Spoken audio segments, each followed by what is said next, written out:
Le rationnel n'existe que par définition, c'est-à-dire c'est une définition de l'indéfinissable. Qu'est-ce que l'indéfinissable? L'indéfinissable, c'est une source, c'est la source d'où tout provient, la source indifférenciée, la source infinie, éternelle, illimitée. C'est la source indifférenciée. La source primordiale, la source, celle qui a toujours été, cette source qui n'est pas définissable. Elle n'est pas rationnelle. Elle n'est pas rationnelle parce que dès qu'il y a rationnel, dès qu'il y a conception du rationnel, c'est une définition de cette source indéfinissable. C'est une définition de l'illimité, c'est une définition de quelque chose qui est indéfini, qui n'a pas de fin, qui est illimité. Donc dès qu'il y a définition, au sein de cette définition, de cette définition qui s'est faite dans cet infini, dans cette source illimitée, le rationnel peut se faire.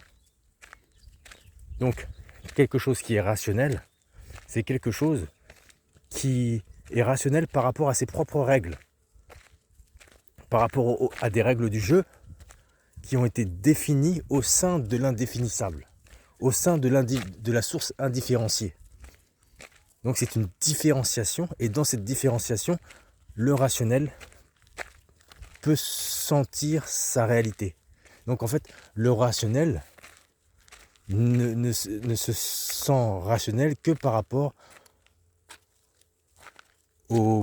à la règle du jeu qu'il a déterminée au sein de cette différenciation qui s'est faite de cette source indifférenciée.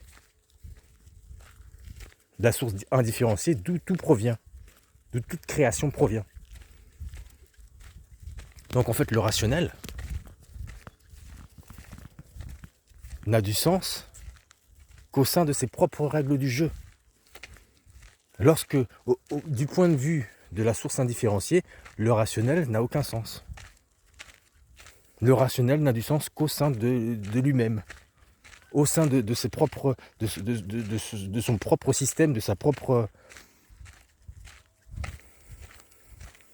de sa propre différenciation. La chose qui s'est différenciée de la source indifférenciée a créé une dimension propre à lui-même, et dans cette dimension propre à lui-même, il s'est créé des règles, et dans ces règles, il a estimé que lorsqu'il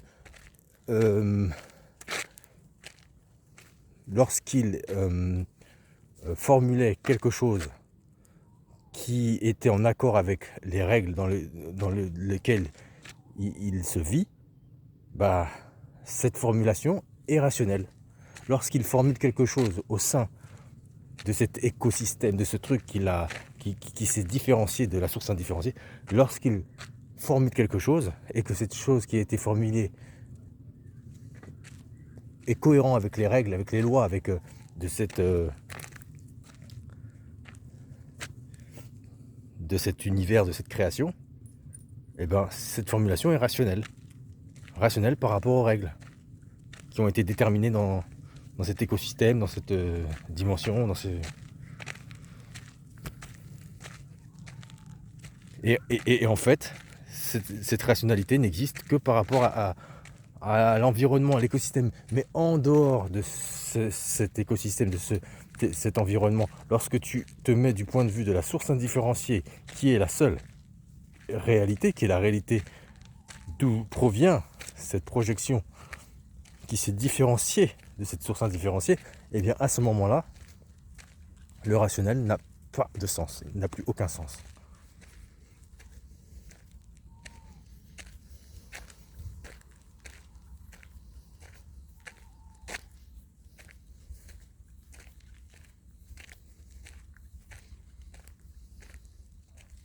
Donc, ce qui pourrait être comparé au rationnel dans la source indifférenciée, ce sont des mouvements d'intelligence. Mais ce qui se situe dans dans ce qui s'est différencié de la source indifférenciée, qui a créé des univers, et qui a créé des mondes, et qui a créé des mondes matériels, etc., c'est de l'intelligence réflexive. Et cette intelligence réflexive, ce n'est que c'est aussi une espèce de mouvement, mais ce n'est pas pris comme un mouvement d'énergie par l'homme. C'est pris comme une réflexion de choses, de choses qui sont déjà manifestées, de mots, de termes, d'images, qui correspondent à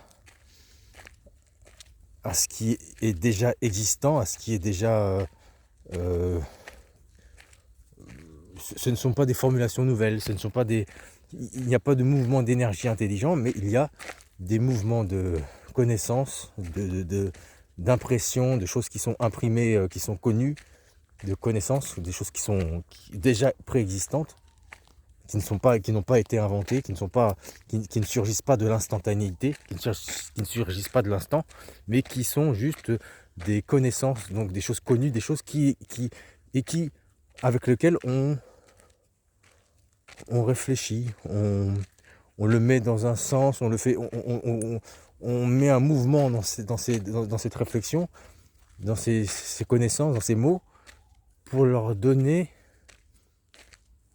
du sens, et que ce sens ait une corrélation avec le monde qui nous entoure. Et si ça a une corrélation et ça tient par rapport au monde qui nous entoure, on dit que c'est rationnel, c'est logique, ça tient debout. Alors que lorsqu'on se réfère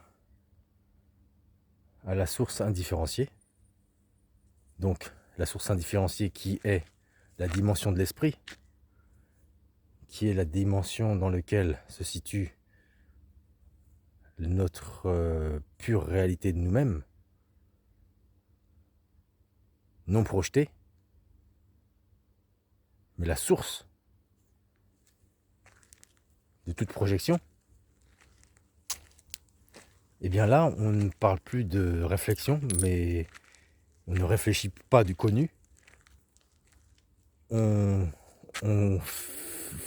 crée des mouvements d'intelligence, et ce qui est dit n'a pas d'importance. Ce n'est pas ce qui est dit qui a de l'importance. Ce qui a de l'importance, c'est l'intelligence dans lequel le mouvement est généré. C'est l'intelligence du mouvement, et ce mouvement se réfère à de l'énergie. Parce qu'en réalité, il n'y a que de l'énergie. La connaissance, c'est une émanation d'une énergie, et donc la connaissance, il y a quelque chose de mort dans la connaissance. Il y a quelque chose de mort dans le connu, il y a quelque chose de mort dans ce qui est figé, il y a quelque chose de mort dans ce qui est imprimé, ce qui est du domaine de la mémoire, il y a quelque chose de mort dedans. Il y a quelque chose de mort, déjà mort.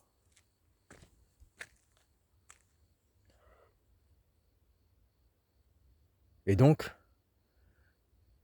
lorsque quelqu'un parle sous l'effet de cette intelligence, et cette intelligence qui est issue de ces dimensions, de cette dimension d'esprit qui provient de la source indifférenciée, et lorsqu'il parle à partir de ces sources-là, il sait que ce qu'il dit est intelligent, il le sait, mais une fois qu'il la regarde et qu'il réfléchit ce qu'il vient de dire, qu'il réfléchit l'intelligence de ce qu'il vient de dire,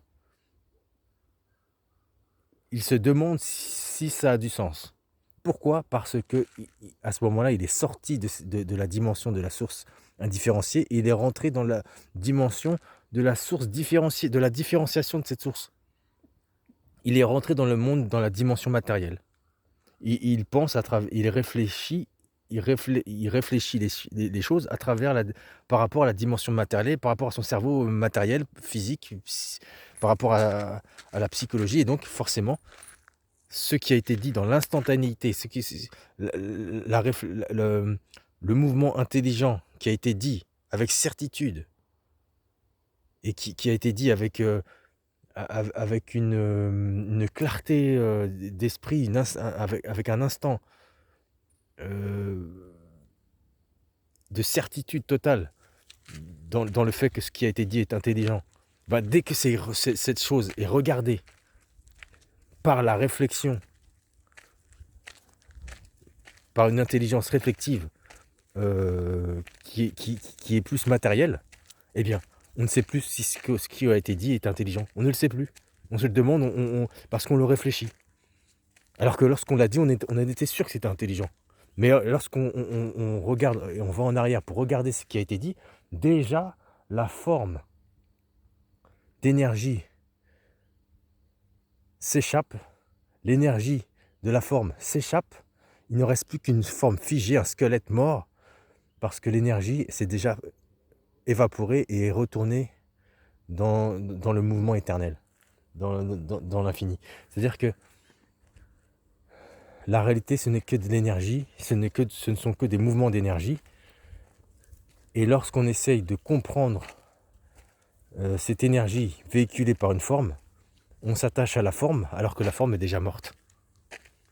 L'énergie circule à travers des formes, mais ne peut pas être toujours pareille, ne peut pas être répétée de manière identique toujours, ne sera jamais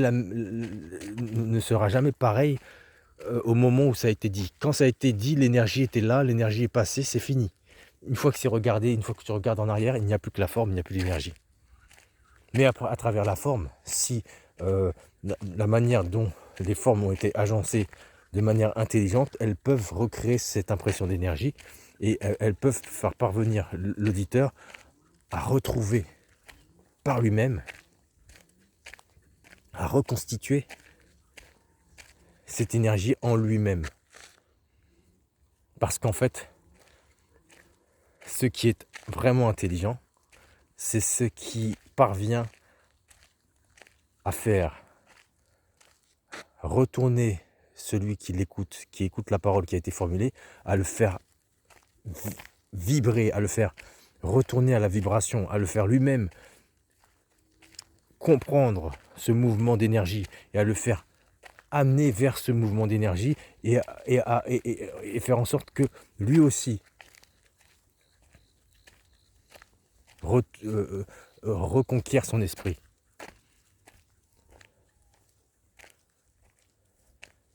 Reconquiert cette source indifférenciée et ne se fasse plus dominer par les impressions de cette dimension matérielle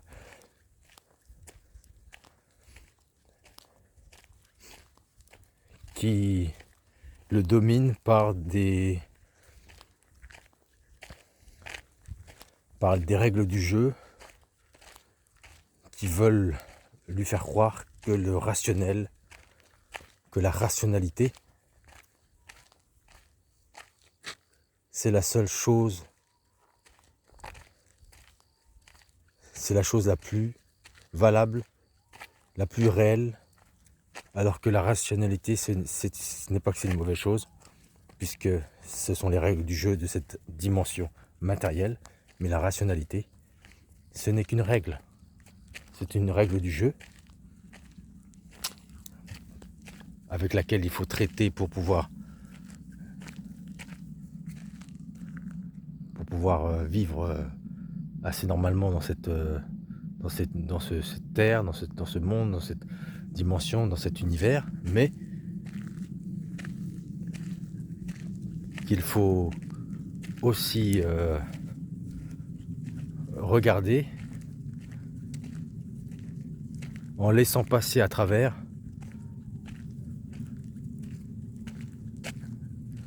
la réalité de la dimension de l'esprit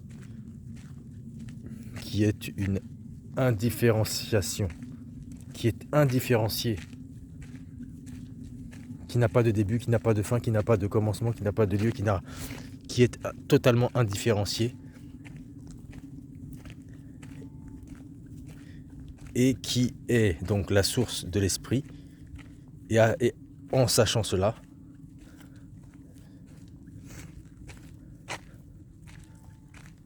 pouvoir utiliser ce savoir en étant connecté à cette source indifférenciée pour pouvoir soi-même différencier cette source différenciée, la différencier par nous-mêmes, faire une différenciation par nous-mêmes. Et à ce moment-là, étant les êtres qui différencient par nous-mêmes cette énergie indifférenciée, qui puise dans cette source infinie, nous devenons créateurs. Nous deviendrons créateurs, forcément. Parce que nous puiserons dans cette source indifférenciée qui est la source, la dimension de l'esprit, et nous serons nous-mêmes les différenciateurs de cette source. Nous différencions, nous différencions, je ne sais pas comment dire, comment le conjuguer. Nous différencierions, voilà, cette source différenciée, indifférenciée, nous la différencierions pour pouvoir devenir des créateurs d'une nouvelle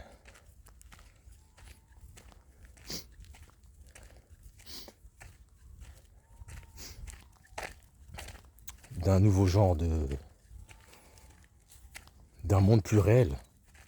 D'un monde plus réel parce que nous serions connectés à notre source indifférenciée, à notre esprit, et forcément nous deviendrions créateurs dans ce monde. Et tout ce que nous formulerons, tout ce que nous ferions serait un mouvement de cette source indifférenciée jusqu'ici, jusque dans notre dimension matérielle. Il n'y aurait pas ce filtre rationnel qui nous est imposé, mais nous serions nous-mêmes les imposeurs de cette rationalité. Nous créerons notre propre rationalité. Parce que la rationalité, c'est quoi? C'est ça. La rationalité, c'est la différenciation de cette source indifférenciée. La rationalité, c'est la différenciation de cette source indifférenciée. Alors une fois que tu es dans ta source indifférenciée et que tu comprends que la seule réalité est cette source indifférenciée, là où se situe l'esprit, eh bien, tu comprends comment le monde il est créé, tu comprends comment le monde a été différencié de ses sources pour pouvoir donner cette impression, cette illusion de réalité. Et à partir de là, tu peux toi-même différencier de l'énergie de cette source pour pouvoir améliorer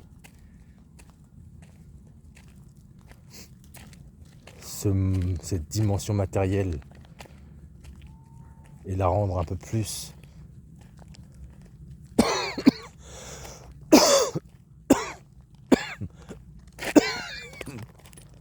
agréable, vivable, paradisiaque, un peu plus réel, un peu plus proche de la perfection.